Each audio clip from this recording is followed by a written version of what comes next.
Selamat sore Mulyavers, selamat datang di Rumah Sakit Mulia Pajajaran Bogor. Bersama saya Restu, dan di samping saya saat ini telah hadir narasumber kita pada sore hari ini, yaitu Dr. Tri Haryati Paramita SPPD, atau yang akrab biasa disebut dengan Dr. Mita. Betul ya dok ya? Selamat datang dokter. Selamat sore. Dr. Mita merupakan dokter spesialis penyakit dalam DRS Mulia Pajajaran Bogor. Nah, Dr. Mita ini lahir di Jakarta pada tanggal 31 Januari tahun 1990. Lalu menyelesaikan sarjana kedokteran pada tahun 2011 di Universitas Gadjah Mada, dan pada tahun 2013 lulus di universitas yang sama mengambil profesi dokter. Lalu pada tahun 2020 lulus di Universitas Gadjah Mada dengan spesialis penyakit dalam. Betul ya dokter ya? Betul. Pada kesempatan hari ini kita akan berbincang-bincang nih dengan Dr. Mita membahas seputar COVID-19, terutama varian Omicron. Nah, sebelumnya gini nih dok, tinggal beberapa hari lagi kita akan masuk bulan Maret 2022. Berarti sudah genap 2 tahun COVID-19 masuk ke Indonesia, betul ya dokter ya? Betul. Nah, sejak Maret 2020, Indonesia sudah mengalami 2 gelombang pandemi, dan sekarang Indonesia sudah berada di fase gelombang yang ketiga. Setiap gelombang disebabkan oleh varian virus yang berbeda-beda nih dok. Contohnya pada gelombang kedua, yaitu penyebab utamanya adalah virus varian Delta, dan saat ini yaitu adalah penyebabnya virus varian Omicron. Muncul pertanyaan nih dok, apa sih dok COVID-19 varian Omicron itu dok? Ya, jadi varian Omicron ini dari COVID-19 dia adalah satu varian yang baru ya. Kan kita mungkin sudah tahu ya, kalau dulu pada awal ada Alpha, Beta, Delta ya yang dulu sempat kita alami. Kemudian sekarang itu adalah Omicron. Jadi dia termasuk dalam salah satu varian of concern menurut WHO. Jadi ini salah satu varian yang penyebarannya cukup cepat, menyebabkan gejala, kemudian efektivitas dari vaksin yang sendiri yang masih dinilai. Oh begitu. Jadi itu adalah dari COVID-19 varian Omicron ya dokter ya. Lalu bagaimana tingkat keparahan penyakit saat terinfeksi COVID-19 varian Omicron dok? Ya, kalau untuk tingkat keparahan sendiri dari varian Omicron memang dari studi-studi yang ada saat ini dibandingkan Delta ya terutama, itu gejalanya kebanyakan ada lebih ringan. Akan tetapi bukan berarti bahwa pasti semua ringan lalu kita menganggap abai. Nah, gejala ini bisa saja menjadi berat pada kelompok-kelompok tertentu, misalkan pada kelompok lansia, atau kelompok dengan komorbid, atau penyakit penyerta, atau kelompok yang belum melakukan vaksinasi sama sekali. Nah, itu ditemukan gejala bisa lebih berat. Berarti vaksinasi itu bisa membantu mengurangi tingkat itunya ya dok ya, tingkat keparahan penyakitnya ya. Oke, lalu pertanyaan berikutnya nih dok, bagaimana resiko penularan COVID-19 varian Omicron ini dok?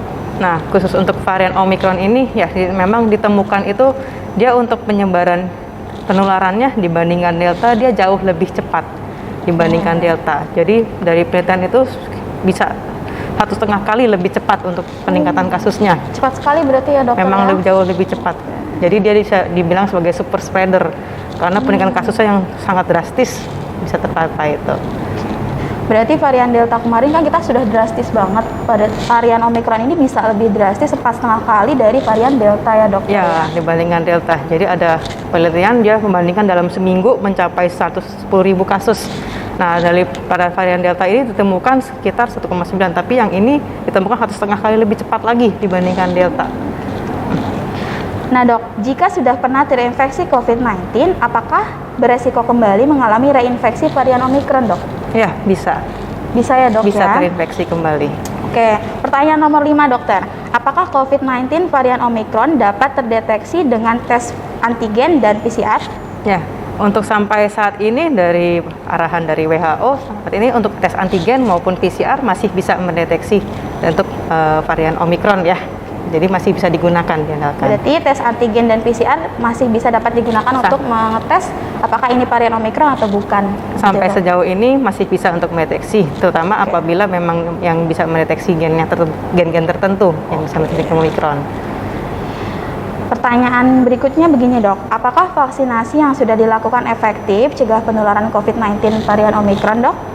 Ya, untuk sampai saat ini memang untuk vaksinasi dia ditemukan vaksinasi yang sudah beredar sekarang ya, itu masih bisa efektif, dan terutama untuk yang booster. Jadi saat ini memang kita sedang menggaungkan untuk vaksinasi booster, karena dari penelitian itu untuk orang-orang yang sudah di booster dia memiliki perlindungan 25 kali untuk mengalami gejala dibandingkan yang belum pernah sama sekali vaksin.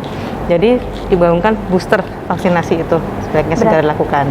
Berarti untuk para Muliavers yang belum booster, segera kunjungi puskesmas terdekat ya dokter ya, untuk segera melakukan vaksinasi booster agar tubuh kita lebih terlindungi gitu dari gejala COVID-19 terutama yang Omicron ini ya dokter. Pertanyaan nomor 7 dok, bagaimana gejala yang muncul saat terinfeksi COVID-19 varian Omicron dok? Ya, jadi varian Omicron ini kebanyakan menyerang saluran nafas atas ya, dibandingkan Delta. Kalau Delta kan dulu banyak menyerang paru-paru sehingga gejala lebih mostly berat. Nah, kalau Omicron ini dia menyerang saluran nafas atas. Jadi gejala yang banyak ditemukan itu kayak sakit tenggorokan, batuk, kadang ada demam, tapi untuk sesak agak jarang. Jadi sesak jarang, cuman menyerang tenggorokan gitu ya dok ya? Lebih ke sakit tenggorokan, batuk, demam seperti itu atau pilek. Apa yang harus dilakukan untuk mencegah penularan COVID-19 varian Omicron dok?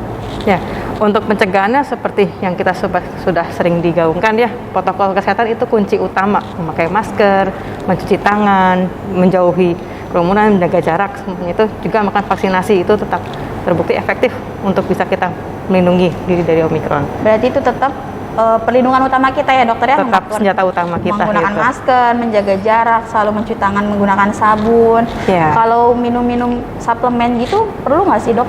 Kalau untuk suplementasi memang sejauh ini ditemukan ya, dia bisa memang meningkatkan imunitas kita terhadap infeksi ya. Tapi tetap aja kalau misalnya kita tidak menjaga jalan masuknya, dia tetap bisa akan melakukan gejala. Berarti jalan masuknya virus itu tetap harus kita lindungi, kita jaga. Menggunakan masker ya dokter ya. Lalu pertanyaan berikutnya adalah apa yang harus dilakukan saat terinfeksi COVID-19 varian Omicron? Ya, apabila kita curiga nih kok gejalanya takutnya ke arah varian itu ya. Nah, sebaiknya adalah kita segera memeriksakan diri ke vaskes terdekat, spesimen antigen atau PCR. Kemudian apabila terbukti positif, nah sebaiknya kita melakukan pengobatan. Saat ini memang sudah banyak via telekonsultasi atau via telemedicine, nah itu segera melaporkan ke vaskes terdekat untuk melakukan pengobatan yang sesuai dan melakukan isolasi. Melakukan isolasi ya. Nah, pertanyaan berikutnya ada muncul dari Instagram dok. Kita sudah buka question box di Instagramnya Rumah Sakit Mulia Pajajaran Bogor.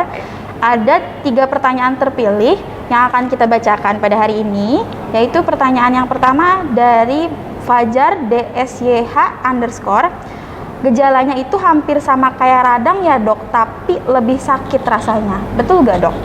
Ya, memang karena tadi ya Omicron kebanyakan dia nyerangnya saluran nafas atas, jadi hampir mirip sama radang. Memang beberapa memang lebih lama dibandingkan radang yang biasanya ya. Jadi sebaiknya kalau mengalami gejala yang seperti itu, coba diperiksakan. Jadi kalau udah ngerasa radang, lebih baik langsung diperiksakan ya dok ya. Curiga lebih dini lebih baik gitu ya dok ya, sebelum banyak orang yang tertular lebih banyak lagi. Pertanyaan berikutnya dari Jatriyajo. Kalau sudah isolasi mandiri selama 10 hari dok, apakah sudah boleh bekerja meskipun PCR saya masih positif? Ya, sebenarnya memang untuk panduan yang ada saat ini ya, untuk apabila tidak bergejala itu adalah isolasi mandiri 10 hari. Namun apabila ada gejala itu adalah isolasi mandiri 10 plus 3 hari harus bebas gejala. Kemudian memang saat ini untuk swab PCR evaluasi itu tidak wajib dari aturan saat ini yang beredar ya. Akan tetapi itu semua dikembalikan ke tempat kerja masing-masing. Bagaimana untuk peraturan masing-masing terkait pasca isolasi mandirinya. Oke, berarti sudah terjawab ya untuk pertanyaan yang tadi. Ini ada pertanyaan terakhir dok dari Mel.21. Kalau sedang hamil dan positif Omicron harus bagaimana dok? Ya, apabila sedang hamil lalu terkena ini ya Omicron. Terkena Omicron ya. Yang jelas adalah satu, tetap harus melakukan isolasi mandiri, kemudian sebaiknya melaporkan ke vaskes terdekat atau ke tempat pemerintahan ini ya. Jadi agar bisa mendapatkan pengobatan yang tepat kalau perlu adalah melakukan telekonsultasi misalkan ke rumah sakit atau ke spesialis seperti itu. Jadi sambil bisa kita pantau gejalanya, apabila selama isolasi mandiri ada perberatan gejala, lalu juga bisa dipantau kehamilannya. Nah, bagi Muliavers yang dinyatakan positif COVID-19 dan memiliki gejala ringan atau tanpa gejala, kami menyediakan layanan paket isolasi COVID-19 di Rumah Sakit Mulia Pajajaran loh. Untuk informasi lebih lanjut, teman-teman bisa menghubungi customer service Rumah Sakit Mulia Pajajaran Bogor melalui WhatsApp di 0853 989898. 98-nya ada 3 kali ya, lalu belakangnya 35, atau bisa melalui Instagram di @rsmuliapajajaran Bogor. Nah, untuk yang ingin mengkonsultasikan secara langsung dengan bertemu nih dengan Dokter Mita, bisa langsung datang ya dokter ya ke Rumah Sakit Mulia Pajajaran Bogor. Jadwal dokter ada di hari apa aja nih dok? Saya setiap hari dari hari Senin sampai Jumat jam 8 pagi sampai jam 1 siang, kemudian hari Sabtu jam 8 sampai jam 12 siang. Oke, berarti kita sudah mengupas tuntas nih tentang Omikron ya dokter ya. Terima kasih banyak dokter telah menyempatkan waktunya dan hadir. Ya, sama-sama. Semoga semua pertanyaan-pertanyaan Muliavers mengenai Omikron itu sudah terjawab dan kita bisa lebih taat lagi terhadap protokol kesehatan. Karena kalau bukan diri kita yang melindungi, siapa lagi? Betul ya dokter ya? Betul sekali. Tetap sehat, tetap semangat. Untuk yang sedang positif, semoga segera negatif. Dan untuk yang memiliki gejala berat, segera datang ke IGD rumah sakit terdekat.